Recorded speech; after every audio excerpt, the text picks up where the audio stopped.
Are you here with anyone tonight, Alice? With my husband. Oh, how sad.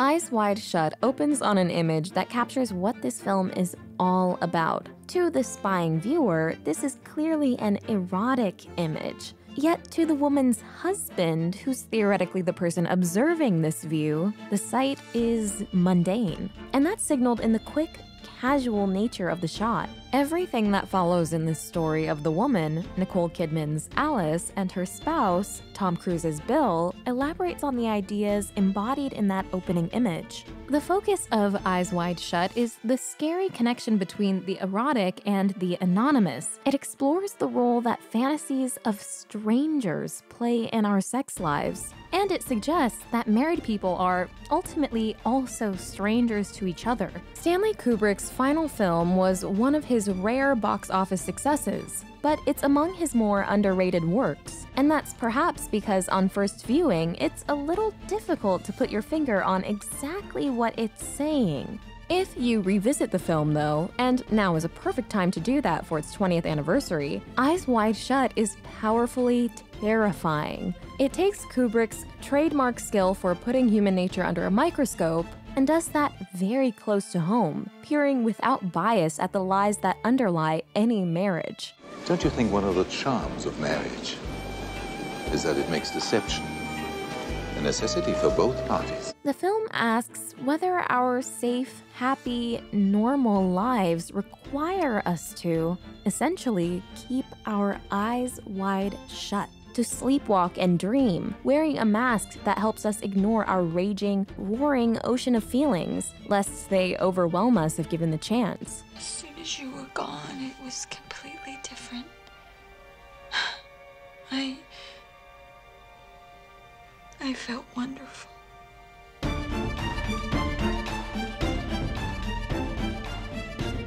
Before we go on, we want to tell you a little bit about this video's sponsor. Mubi is a curated film streaming service with a twist. You get 30 films per month, a new film every day. It's a hand-picked selection of movie gems from around the world. So click the link in our description below to get a full month of Mubi for free.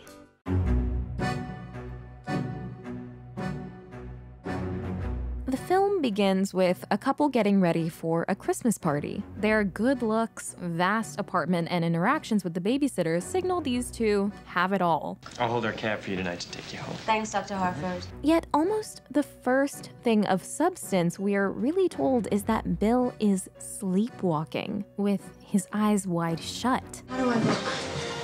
Perfect. Is my hair okay? It's great. You're not even looking at it. Bill and Alice attend a Christmas party, but after the obligatory first dance together, they split up and get picked up by new temporary partners. Their separation starts with a lie. Honey, I desperately need to go to the bathroom. Alice grabs her opportunity to quickly get as drunk as possible and indulges a dizzying flirtation with an older man, while Bill enjoys the charms of two young women. You don't remember me, do you? You were very kind to me once. Only once. That sounds like a terrible oversight. Both seem genuinely tempted by their delicious strangers, but they just about manage to resist, at least for the time being. To be continued? Maybe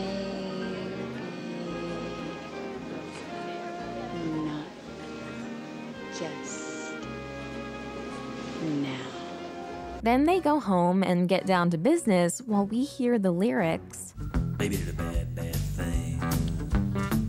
What was the bad thing they did? Well, both of them imagined being unfaithful. Both of them wanted to cheat. And now their sex life is totally invigorated by the specters of the strangers they're bringing back into the bedroom with them. Alice takes off her glasses, suggesting that she's willfully no longer seeing her husband in focus, so that she can imagine him to be anybody she wants. When the daylight life resumes, vignettes of Alice's and Bill's domestic life show how sexuality has been contained and sanitized into something unthreatening. Our third conspicuous shot of a nude Alice is surrounded by scenes of Bill going about his day as a doctor, which, again, as at the party, involves a beautiful topless woman whose breasts he ignores with professionalism.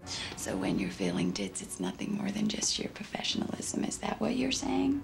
Exactly. Alice's physicality is mixed in with shots of a mother's familiar, unsexy home life. Yet, after the day of respectable adult role-playing is over, Alice breaks out the pot and decides, for once, to get honest with her husband. Why can't you ever give me a straight answer? I was under the impression that's what I was doing. And this is where the trouble begins. Alice starts to strip away the glib falsehoods upon which a successful marriage depends. What makes you an exception? What makes me an exception is that I happen to be in love with you. When both Bill and Alice turn down invitations to cheat, their reasoning is, more or less, I can't because marriage. Because I'm married. And because we're married, and because I would never lie to you. They haven't really thought deeply about what that means to them, what fidelity is, and whether it matters that they desire others. Do you realize that what you're saying is that the only reason you wouldn't those two models is out of consideration for me, not because you really wouldn't want to? Alice kicks off all these questions when she decides to make her husband jealous by divulging her fantasy about a stranger. At no time was he ever out of my mind.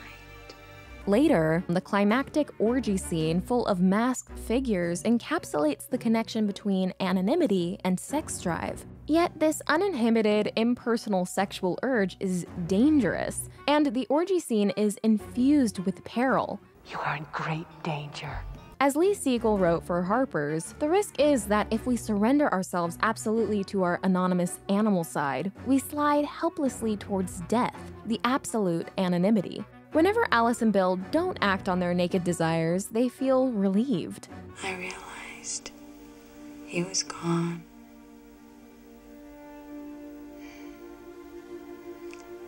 And I was relieved. Do I have to go?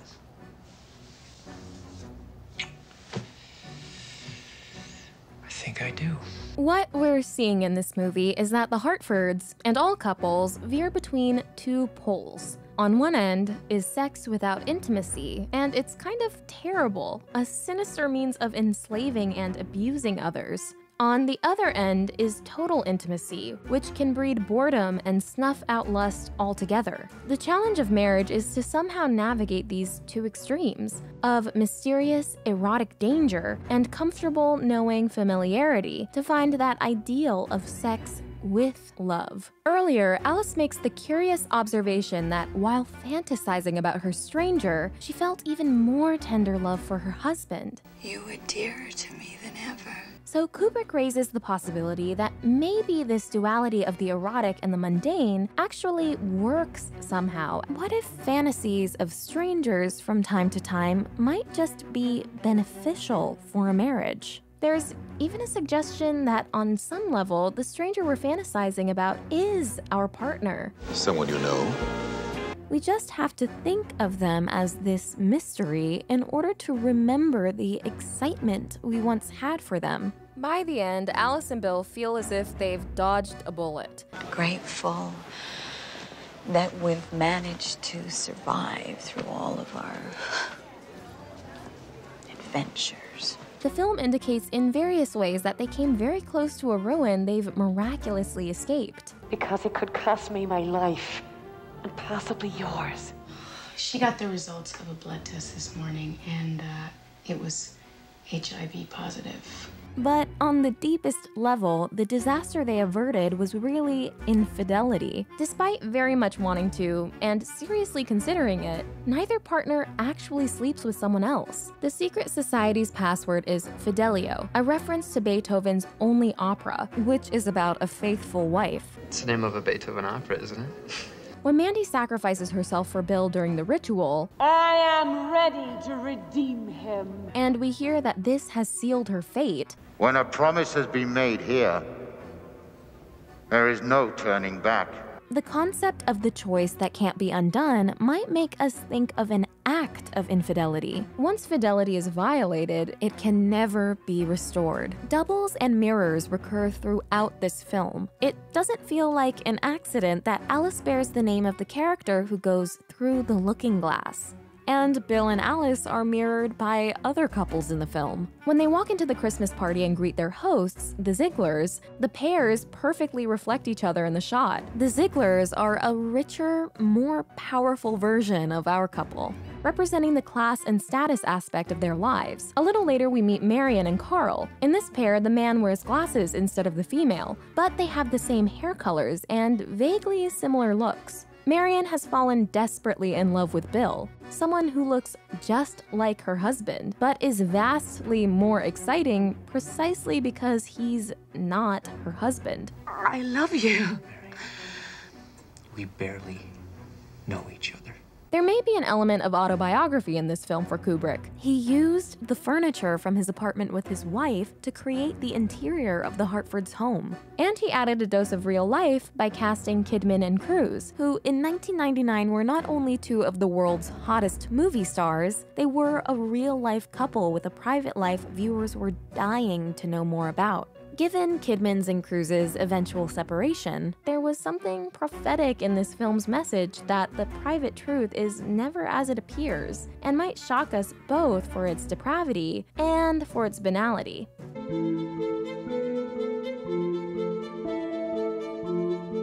You are very, very sure of yourself, aren't you? No. I'm sure of you. Do you think that's funny? There's a lot of talk in film theory about the fact that cinema is dominated by the male gaze, and in recent years that's prompted the question of what a female gaze looks like. Some even speculate that a pure female gaze is impossible, because in our society, women can't help internalizing the male gaze and seeing even themselves through men's eyes. At the end of his life and career, Kubrick is here very interested in the female gaze, which is expressed visually through Alice's glasses, which turn her into someone who looks with agency. Kubrick tracks how the male's stable narrative, which props up his comfortable life, is utterly threatened by the very existence of this female gaze. Women don't. They basically just don't think like that. What sets this whole drama in motion is Alice revealing her lust for a naval officer she saw on vacation. And I thought if he wanted me, even if it was only for one night,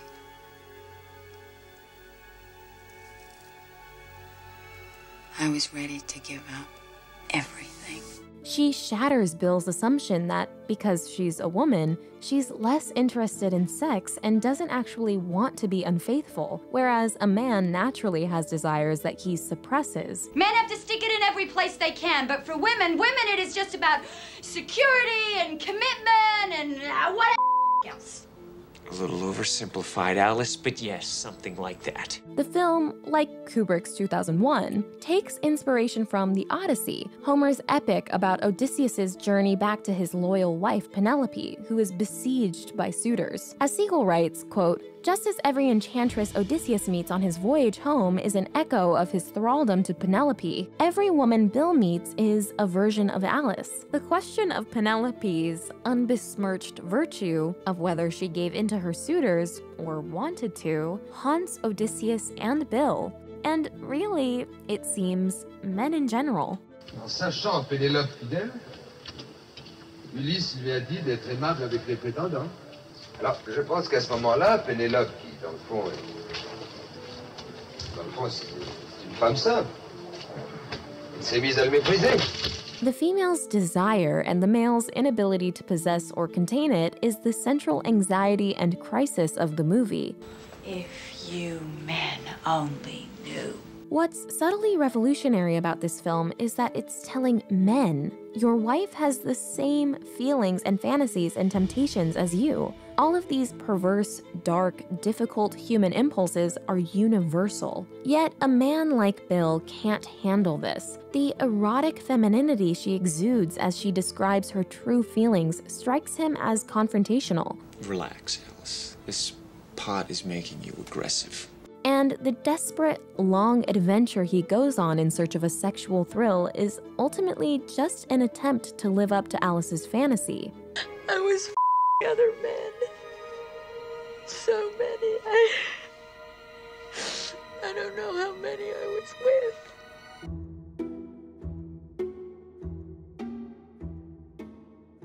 Ladies, where exactly are we going?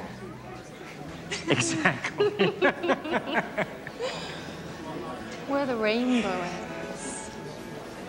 Where the rainbow ends. A recurring idea in Eyes Wide Shut is the impulse to go where the rainbow ends. The film has images of rainbows, and the costume store Bill goes to is called Under the Rainbow. So the suggestion is that, in this night of chasing his desire, Bill is trying to find the end of the rainbow. Of course, the end of the rainbow is a place that's impossible to reach. Likewise, Eyes Wide Shut illuminates the immense false promise of desire, and the way that when we get what we covet, it's disappointing. Maybe because the real void or hunger we want to fill can't be satisfied. As Siegel wrote, "Desire is like Christmas. It always promises more than it delivers." Eyes Wide Shut has been called a Christmas movie for grown-ups. In this adult's version of a Christmas movie, instead of the latest cool toy, the thing characters very badly want is anonymous sex. But what doesn't change, no matter your age, is this feeling that getting what you thought you wanted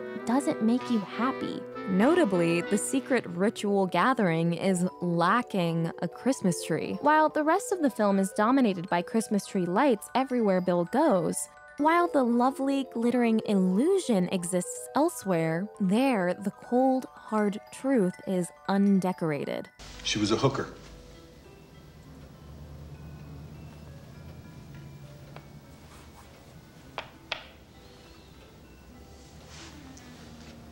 Sorry, but that's what she was. And this bare, ugly reality is perhaps the true meaning of where the rainbow ends. Don't you want to go where the rainbow ends? Well, now that depends where that is.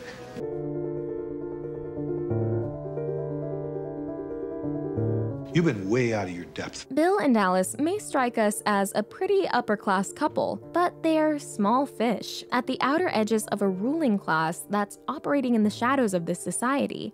I couldn't even begin to imagine how you'd even heard about it, let alone got yourself through the door. Many have read Eyes Wide Shut's sinister power elite as a message from Kubrick implying that similar groups do operate in our real world, as the ritual incorporates imagery that might evoke the Illuminati, Freemasons, and others. But whether there's any basis to this or not, the movie appears to make a subtle connection between Bill and Alice's marriage and this power structure. The elite depends on people like the Hartfords keeping up their cliched performance of respectable married life. Ziegler is a dark mirror of the worst parts of Bill and of powerful men in general. That's underlined visually in these two shots, which look like inversions of each other. Ziegler stands in front of a nude portrait, while Bill stands behind the naked, passed-out prostitute Ziegler has just exploited. Soon after, this shot of Bill presenting a nice face to Mandy while Ziegler's groin is behind him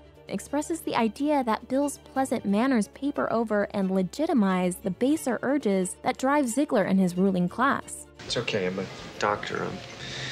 I'm actually a very old friend of his. I'm a doctor. I'm Dr. Hartford. We already get hints at the Christmas party that there are two layers, two worlds operating here. The surface, Christmas light-filled world of appearances, and the deep, dark, bottom line underworld. The camera frequently shows the 8-pointed star on the walls of the Ziegler's house, and this resembles the star of Ishtar, a symbol of fertility and sexuality. Later, the orgy has striking visual similarities to the Christmas party. Do you know anyone here?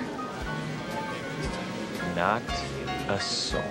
Meanwhile, key details are inverted. First, faces are unmasked and bodies covered. Then, faces are masked while female bodies are naked. First, Bill saved Mandy, then she saves him. First, he turns down a proposition, then he tries to have sex but fails. All these parallels make it apparent that the reality beneath the hazy, dreamy lights of the first party was actually this one all along. The same people were there. Prostitutes were pleasuring important men and taking drugs. There's a hint that Ziegler may himself be the Red Cloak character, the way he taps objects twice on the pool table.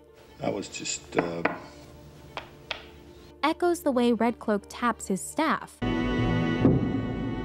And while their faces were visible, the people in the first party were wearing even more impenetrable masks, as they do all day long, even with their loved ones. The comparison reminds us, too, that as lovely and civilized as the original socializing looked, we should make no mistake, there is an evil that holds the rich and powerful in place. And this evil will do whatever it takes to maintain this hierarchy. Come on.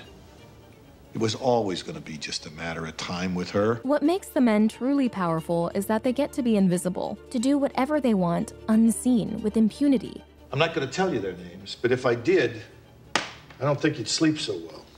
Bill is not important enough to be invisible. He's shamed and put in his place by having to take off his mask, to be seen by others he can't see. Of course, it didn't help a whole lot that those people arrive in limos and you showed up in a taxi. This powerful society's dominance is everywhere. Even a toy in the very last scene alludes to the magic circle of the ritual.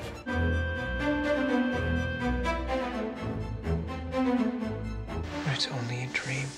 Eyes Wide Shut takes loose inspiration from an Austrian novella called Dream Story by Arthur Schnitzler. And throughout the film, there's this question of whether some or all of this has been a dream. Oh, I just had such a horrible dream. You could even read all this action as Alice's dream. Then there were all these other people around us. Hundreds of them everywhere. Everyone was In the daytime, when Bill returns to the costume store, everything is different. What we saw under the moonlight, we question under the sun. Well, things change. And this is how Ziegler tries to convince Bill that everything he saw and felt wasn't real. She was a junkie. She OD'd. There was nothing suspicious. Her door was locked from the inside. The police are happy. End of the story. His society concocts a rationalization to dismiss Bill's experience. Suppose I said that all of that was staged. However unbelievable it is, it gives Bill a story to hold on to let go of what he's learned, and go back to docile obedience. Nobody killed anybody. Someone died. It happens all the time. In the end, Alice concludes that the whole truth doesn't lie in the dream or in the waking reality. Both are real. only as sure as I am that the reality of one night, let alone that of a whole lifetime, can ever be the whole truth. And no dream is ever just a dream. Over the course of the movie, these two confront their unconscious desires and, at least for a time, snap out of their trance. Yet is all this awareness and soul-searching honesty even good for their relationship? The movie doesn't necessarily indicate that it is. In fact, it's downright dangerous. As the movie goes along, we sometimes get the feeling that Alice needs to stop being so transparent with her spouse. All these men. And I wanted to make fun of you. To laugh in your face. By the end, they've both made forthcoming confessions to each other of all that they wanted to do and almost did. I'll tell you everything. Their eyes are more open, for better or worse. They're obviously unsettled, not sure whether they like being less oblivious. We're awake now. And hopefully, for a long time to come. The last dialogue in the movie is Alice saying there's something they need to do as soon as possible. What's that? Fuck. What's going to heal this marriage isn't communication, it's sex. Sex is the very force that set them off on this hazardous journey, and a marriage counselor might find this a simplistic relationship fix, but who knows? What if the good old-fashioned practice of having sex with each other is the foundation of a marriage that lasts? All these two struggling blind individuals can know for sure is that there is love here. I do love you. And though the future is uncertain, they choose to keep that love alive another day. Is it as bad as that? As good as that. Hi guys, this is Alani, and today I want to talk to you about one of our favorite places to watch movies, Mubi. Mubi is a treasure trove of films from around the globe. Every day, a new film is added and the oldest is taken away. So, in this world where it's very easy to spend hours debating what you should watch, Mubi is like having a really cool friend with amazing taste in movies, making it so much easier for you. They feature hard-to-come-by masterpieces, indie festival darlings, influential art house and foreign films, lesser-known films by your favorite famous directors, and more. Plus, you can even download the films to watch offline, and there are no ads, ever. One movie you can check out right now on Mubi is The Loneliest Planet, starring Gael Garcia Bernal. It's the story of a young couple on a backpacking trip who are forced to reevaluate their relationship after an unexpected incident. We can't recommend Mubi highly enough. You can try it out for free for a whole month. Just click the link in the description below.